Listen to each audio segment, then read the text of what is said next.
बिस्मिल्लाहिर्रहमानिर्रहीम। अस्सलाम वालेकुम दोस्तों, अपनी नेक्स्ट वीडियो के साथ आपको वेलकम करता हूं अपने इस चैनल में। उम्मीद है आप सब खैरियत से होंगे। तो चलते हैं आज की अहम न्यूज़ की जानब। सबसे पहले तो नेशनल लेवल का एक अहम डिपार्टमेंट है जो पुलिस डिपार्टमेंट है, उसकी तरफ से एक अहम वार्निंग जारी की गई है। उस पर डिटेल्स के साथ बात करेंगे और आप लोगों के साथ लिंक भी शेयर करूँगा।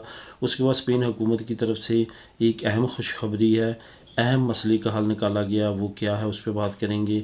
इंग्लैंड का नया इमिग्रेशन कानून जो कि अब लागू हो चुका है वो क्या है और किस तरह से इमिग्रेंट्स को मुतासर करेगा, इस पर बात करेंगे। और आखिर में बात करेंगे एक अहम कमेंट आया है जो एक साल पहले भी डिस्कस हुआ था, लेकिन काफ़ी ज़्यादा नए सब्सक्राइबर इस चैनल पे हैं जिनको मालूम नहीं है, तो उनका कमेंट पे बात करेंगे कि स्पेन रेजिडेंसी वालों के लिए एक अहम ख़तरा कौन सा है और उसकी निशानी क्या है। आपको पहले ही किस तरह पता चल जाता है कि आपकी जो रेजिडेंसी है वो डेंजर जोन में जा चुकी है, आप उसके मुतबादल क्या कर सकते हैं, इस पे बात करेंगे।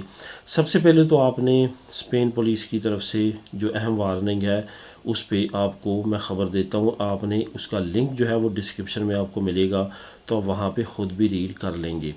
असल में स्पेन में एक बहुत बड़ा मसला है, वो है जाली नोटों का, यानी कि जाली करेंसी जो है वो काफ़ी ज़्यादा मूव होती है। और पुलिस का कहना है कि समर सीज़न में जब टूरिज़म पीक पे होती है तो उस वक्त जो ये माफिया है जो जाली करेंसी फैलाता है वो काफ़ी ज़्यादा मुतहरक हो जाता है। जो नेशनल लेवल की पुलिस है जो कि ग्वार्डिया सिविल है, जिस तरह नेशनल पुलिस है इसी तरह से ग्वार्डिया सिविल एक अहम पुलिस है जो कि अमूमन तौर पे सीक्रेट काम जो है वो सर अंजाम देती है। उन्होंने एक करेंसी नोट जारी किया, असल में देखने में वो हू बहू बिल्कुल 50 यूरो का, लेकिन उन्होंने ऊपर लिखा है 39.95। सिर्फ लोगों को समझाने के लिए कि आपके मुताबिक तो ये 50 का नोट है, लेकिन असल में हमने इस पर 39.95 लिखा क्योंकि ये फेक है। तो समझाने के लिए उन्होंने जो नीचे मैंने लिंक दिया है उस पर आप जब क्लिक करेंगे तो आपके सामने वो नोट आएगा। उनका ये कहना है कि 3 निशानियां जो है वो हमेशा अपना नोट कबूल करते हुए आप करें। उन्होंने ख़ास तौर पे जो शॉपकीपर्स, बिजनेसेस करने वाले और जिनके पास सबसे ज़्यादा ख़तरा होता है इन नोटों का चलने का, उनको कुछ निशानियां बताई हैं। सबसे पहले तो उन्होंने कहा कि जो ऊपर छपाई होती है उसको अपनी उंगलियों के साथ ख़रीदें, अगर तो वो खुरदरी हैं तो इट्स मीन कि वो नोट असली है। दूसरी उन्होंने निशानी बताई है कि अपना जो लोगो है वो चेक करें, लोगो जो है वो वाज़ेह होना चाहिए। जो अंदर लोगो होते हैं करेंसी नोट में, अगर वो लोगो हैं रोशनी में चेक करें तो वो ओरिजिनल है। उसके बाद उन्होंने कहा कि जो जाली नोट होता है वो धब्बा होता है, यानी कि वो बहुत ज़्यादा क्लियर आपको नज़र नहीं आ रहा होता। इस वजह से ये भी एक अहम निशानी है कि आप नोट को पहचान सकते हैं।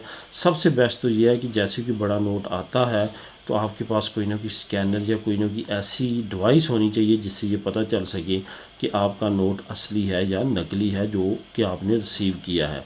तो इस वार्निंग के बाद अब काफ़ी लोगों के लिए ये आसानी हो जाएगी कि वो मुतहात होंगे। और हुकूमत की तरफ से ये भी कहा गया कि अगर ऐसे कि नोट्स को आप पकड़ते हैं या आपको निशानदी करते हैं कि फ़लाँ शख्स के पास है या कुछ ऐसा, तो उसके लिए भी आपको फ़ौरन रब्ता करना चाहिए मुतल्लिका डिपार्टमेंट से जो भी नज़दीक तरीन आपके हो, कि आप उसकी निशानदी करते हुए उसको जो है वो सज़ा दिलवा सकें। अब देखते हैं इस नोट के ऊपर हुकूमत क्या नए स्टेप्स उठाती है, क्योंकि सुनने में ये आया है और रीड भी ये किया गया है कि काफ़ी ज़्यादा मकदार में 50 के नोट जो हैं वो मार्केट में फ़ेक आ चुके हैं। स्पेन हुकूमत की तरफ से एक अहम खुशखबरी दी गई है, जैसे कि पहले भी हम कई मरतबा डिस्कस कर चुके हैं कि आप पारो लगवाते हैं, पारो के बाद आपको सब्सिडियो मिलती है। सब्सिडियो एक अयूदा होती है जो 2 साल के लिए सिलेक्ट होती है। 2 साल के बाद आप दोबारा जो है आपने काम लाजमी तौर पे करना है, दोबारा पारो कलेक्ट करनी है, फिर वही प्रोसेस है।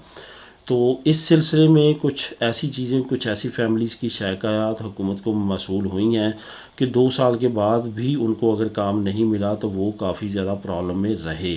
तो उसके हल के लिए हुकूमत ने एक नई खुशखबरी जो है वो अवाम को दी है। असल में वो नई खुशखबरी क्या है? नई खुशखबरी ये है कि अब अगर आप पारो आपकी ख़त्म हो जाती है और आप सब्सिडी आगे लेते हैं तो सब्सिडियों के लिए आपके पास 2 साल का टाइम नहीं होगा, बल्कि आपके पास 3 साल का टाइम होगा। 3 साल तक अब आप सब्सिडियो ले सकेंगे। ऐसा नहीं होगा कि आपकी सब्सिडियो जो है वो 2 साल में ख़त्म हो जाएगी। ये तकरीबन 460 यूरो जो है वो आपको मिलेंगे। और इसके लिए आपके जो कुछ आप पे बंदियाँ हैं, कुछ आपने रिक्वेस्टों जो है वो पूरी करनी है, उसका लिंक भी नीचे आपको डिस्क्रिप्शन में मैं दे दूँगा, आप उसको क्लिक करके रीड कर लेंगे। यहाँ पे एक बात आपको अहम बताता चलूँ कि एक चीज़ आपने लाजमी तौर पे रखनी है, उसमें वक्फ़ा नहीं करना। आपको मालूम है कि सुख के ऑफिस में जो है वो दिमादा आपने हर 3 महीने बाद करवाना होता है जब आप बेरोज़गार होते हैं, जब पारो ले रहे होते हैं या आप बेरोज़गार हों। ये ज़रूरी नहीं है कि आप पारो ले रहे हैं तो आपने वो एक्सटेंड करवाना है उसके बाद छोड़ देना है, ऐसा नहीं करना। अयूदा के दौरान भी वो जारी रखना है। अगर अयूदा ख़त्म भी हो जाती है तो फिर भी वो जब तक आप जॉब पे नहीं जाते तो वहाँ पे लाजमी तौर पे आपने जारी रखना है, क्योंकि बहुत सारी जगहों पे उसकी ज़रूरत होती है। उसके बगैर ना तो आपको अयूदा मिलती है और ना ही आपको की और सब्सिडियों वगैरह की और अमदाद मिलती है। इस वजह से उसको आपने लाजमी तौर पे कंटिन्यू रखना है। इंग्लैंड का एक नया इमिग्रेशन प्लान जो है वो लागू किया गया है, जो कि डायरेक्टली इमिग्रेंट्स पे अफेक्ट करेगा। आज से पहले क्या था कि इंग्लैंड में अगर आप घर किराए पे लेना चाहते हैं, आप कोई भी सहूलत लेना चाहते हैं, आपके पास जो रेजिडेंसी कार्ड है, कोई भी आपके पास स्टेटस है, वो आप अपने एम्प्लॉयर को जॉब के लिए अपने की प्रॉपर्टी जहाँ पे लेना चाहते हैं किराए पे, वहाँ पे आप दिखाते हैं तो वो आपको आपका मसला हल कर देता है। लेकिन अब नया कानून जो है वो 6 अप्रैल से लागू कर दिया गया है। इस नए कानून के मुताबिक ये होगा कि अब ऑनलाइन चेकिंग आपकी की जाएगी। अगर आप घर वगैरह प्रॉपर्टी वगैरह लेने जाते हैं किसी भी जगह पे, तो जो आपका लैंडलॉर्ड होगा उस पर लाजम होगा कि ऑनलाइन होम ऑफिस की वेबसाइट पे आपका स्टेटस चेक करे, उसका बाकायदा तौर पे उसके पास सबूत हो, तो उसके बाद आपको प्रॉपर्टी रेंट पे दे। अगर उसने ऐसा ना किया तो उस पर भी जुर्माना हो सकता है और आप पे भी हो सकता है कि आपने चेकिंग क्यों नहीं करवाई अपने स्टेटस की। अब ऑनलाइन चेकिंग करवाना ज़रूरी है। असल में हुकूमत ये इलीगल लोगों के गिर्द मज़ीद घेरा तंग कर रही है। बहुत सारे लोग ऐसे हैं जिनके पास वो कार्ड तो वैलिड है, लेकिन उनका जो स्टेटस है वो अब वो नहीं रहा, वो ख़त्म हो चुका है। इस वजह से ऑनलाइन स्टेटस चेक करना अब उन्होंने लाजमी करार दे दिया गया। इसके बगैर आप इंग्लैंड में ना तो घर किराए पे ले सकेंगे और ना ही जॉब कर सकेंगे। आने वाले वक्त में मज़ीद जो रिस्ट्रिक्शंस हैं वो यूके की हुकूमत इम्प्लीमेंट करने जा रही है, ताकि इलीगल इमिग्रेंट्स के रास्ते ज़्यादा से ज़्यादा बंद किए जा सकें। जिस तरह वो इलीगल तौर पे यूके में काम करते हैं वो भी उनके रास्ते बंद कर सकें। तो इसके अगेंस्ट काफ़ी ज़्यादा ह्यूमन राइट्स ऑर्गेनाइजेशन ने अभी वावेला तो मचाया, लेकिन हुकूमत की तरफ से ये कानून लागू कर दिया गया। ये 6 अप्रैल से कानून लागू कर दिया गया है और इस पे अमल दरामद अब शुरू हो जाएगा। इसमें अब जो यूरोपियन सेटलमेंट स्कीम के लोग हैं जो यहाँ से जा रहे हैं, उनके लिए भी ये लाजमी तौर पे वार्निंग है कि वो भी अगर कोई भी चीज़ लेते हैं तो अपना ऑनलाइन स्टेटस उनको चेक करवाना पड़ेगा, तभी वो वहाँ पे भी वो सहूलतें जो है वो हासिल कर सकेंगे। स्पेन रेजिडेंसी कार्ड वालों के लिए एक अहम वार्निंग, एक अहम ख़तरा, जिसको देखते हुए वो पहले भाप जाते हैं कि उनकी रेजिडेंसी में ख़तरा आ सकता है जब वो रिन्यू करवाएंगे। अभी साकब नसीम साहब है, उनका कमेंट आया कि मैं तरखता कम्युनितारियों से होम कंट्री से यानी कि पाकिस्तान से स्पेन में आया हूँ, तो मेरे पासपोर्ट पे उन्होंने स्टैंप नहीं लगाई। तो अभी मैंने उनसे पूछा कि आप कितना अर्सा लेके रह के आए हैं, मेरा ख़्याल अभी तक उन्होंने मेरा नहीं देखा, तो अभी वो आंसर देंगे तो उससे भी मज़ीद कन्फर्म हो जाएगा। जो देखा गया है साल साल से, जिन लोगों के पासपोर्ट पे ये एंट्री की स्टैंप नहीं लगाते, वो जब अपनी रेजिडेंसी रिन्यू करवाने के लिए प्रेजेंट करते हैं नेशनल पुलिस में, तो वहाँ पे उनको रिजेक्शन का सामना हो जाता है कि आप ओवर स्टे रह के आए हैं, बहुत ज़्यादा अरसा आप बाहर रह के आए हैं। उससे क्या होता है कि उनका जो रेजिडेंसी स्टेटस है वो ख़त्म हो जाता है, वो उनको नए सिरे से नए प्रोसेस में जाना पड़ता है।